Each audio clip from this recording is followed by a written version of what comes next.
बाली बेच के समानवा है, बाली बेच के समानवा है। सोना बेच के सुथनी ले आई, बाली बेच के समानवा है। बेच के गहनवा करब छठ के पूजनवा है, बेच के गहनवा करब छठ के पूजनवा है।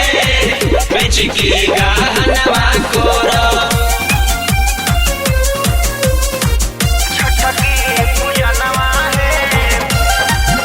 म्यूजिक लधी बाजार।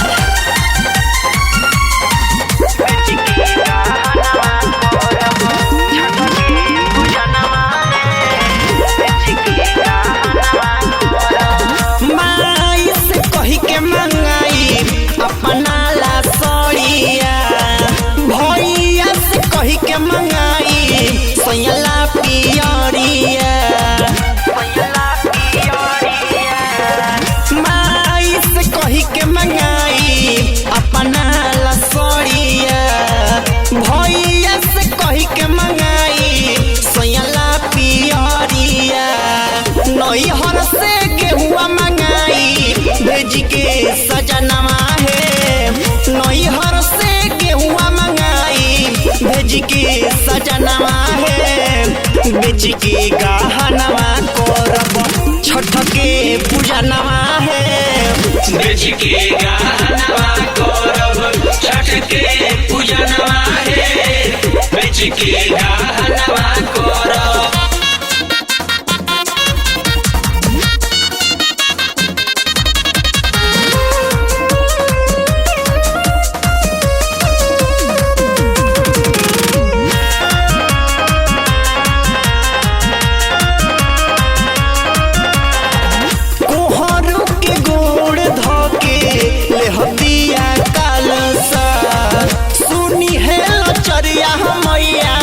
पूरा करी है लालसा। कोहरू के गोड़ धके ले हदिया कालसा, सुनी है लचरिया मैया पूरा करी है लालसा। राइटर रविंदर अभिषेक गावेले भजनवा है, राइटर रविंदर अभिषेक गावेले भजनवा है।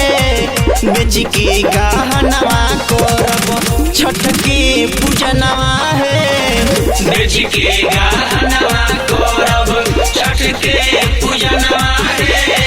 बेच के गहनवा करब सोना बेच के सुथनी ले आई, बाली बेच के समानवा है, बाली बेच के समानवा है। सोना बेच के सुथनी ले आई, बाली बेच के समानवा है।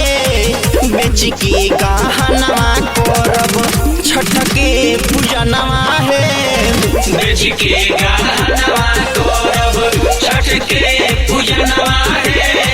बेच के गहनवा करब